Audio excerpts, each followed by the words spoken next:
এই 36 দিনকে অবজ্ঞা করে আপনারা রাজনীতি করবেন? আমাদেরকে মহড়া দেখায় না। ক্যাম্পাসে ক্যাম্পাসে আপনাদের ছাত্র সংগঠনগুলো আজকে যে ধরনের সন্ত্রাস করতেছে, আপনারা একটা জিনিস মনে রাখবেন, এখানে আওয়ামী লীগের বিরুদ্ধে গণ অভ্যুত্থান ঘটার আগে ছাত্রলীগের বিরুদ্ধে ক্যাম্পাসে গণ অভ্যুত্থান ঘটেছে, ক্যাম্পাস থেকে বের করে দেওয়া হয়েছে। সেরকম পরিণতির দিকে আপনারা যাবেন না, দয়া করে। আপনারা ছাত্র সমাজকে কোন ধরনের হুঙ্কার দিয়ে এখানে রাজনীতি করতে পারবেন না।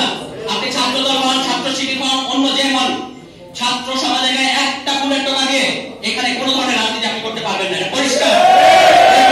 আছে আপনারা কিন্তু আওয়ামী লীগ হওয়ার চেষ্টা করেন না, কারণ আওয়ামী লীগ হচ্ছে অত্যাচারের একটা সিলিং, ওই সিলিং আর আপনারা পৌঁছাতে পারবেন না। এর চেয়ে দুর্বল হবেন, এর চেয়ে দুর্বল হয়ে কিন্তু পারবেন না। ফু দিয়ে উড়িয়ে দিবে বাংলাদেশের জনগণ।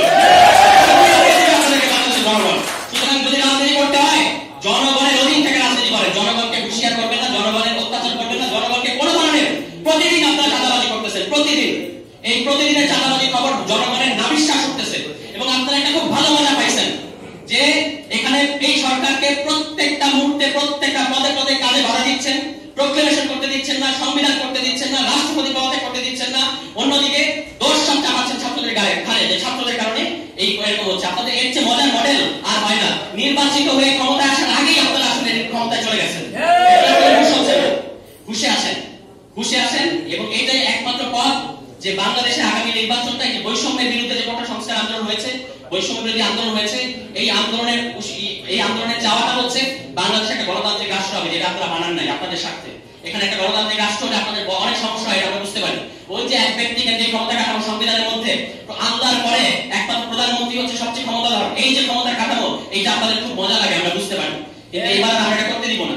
এই ছাত্ররা তারা ইতিহাস পড়েছে, তারা জানে 3 জনের রূপরেখা কিভাবে ব্যক্ত হয়েছে, তারা জানে 72 থেকে 75 সালে কি ঘটেছে, তারা জানে কিভাবে 62 থেকে 70 যে সংগ্রাম, 69 এর গণ অভ্যুত্থান, এইগুলোর পরবর্তীতে যে আমাদের যে একটা ন্যায্য এবং ইনসাফের সমাজ এবং রাষ্ট্র করার কথা ছিল, এটা আপনারা করতে দেন নাই। এটা এই ছাত্ররা জানে এবং এই কারণে ছাত্রদেরকে আপনারা ভয় পান, আমরা বুঝতে পারি। 3 আগস্টে যে এক দফা ঘোষণা করেছে নাহিদ ইসলাম, যে ফ্যাসিবাদী ব্যবস্থা বিলোপ, আপনাদের তো ইহ জন্মে এই ধরনের এক দফা আপনারা শুনেন নাই। আপনারা খালি শুনছেন অমুক তুই কবে যাবি, ওই ধরনের এক দফা শুনে শুনে অভ্যস্ত। তো এই কারণে নাহিদ ইসলামদেরকে ওই যে 3 দফা এক দফার মধ্যে 3টা দফা আছে, ফ্যাসিবাদের পতন, ফ্যাসিবাদী ব্যবস্থার বিলোপ, নতুন রাজনৈতিক বন্দোবস্ত, এটা আপনাদের রাজনৈতিক গ্রামারের মধ্যে পড়ে না, আপনাদের রাডারে ধরা পড়ে না, আমরা বুঝতে পারি। কিন্তু এটাই বাংলাদেশের রাজনীতি।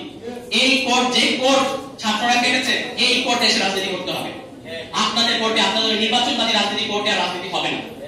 নির্বাচন ছাত্ররাও চায়, বিএনপি সহ রাজনৈতিক দলগুলোকে আমরা বলতে চাই, আপনারা তো 2/3 পেয়ে সংসদে যাবেন, নির্বাচনে সব জিতে সংসদে যাবেন, তাহলে গণপরিষদ ভয় পাচ্ছেন কেন?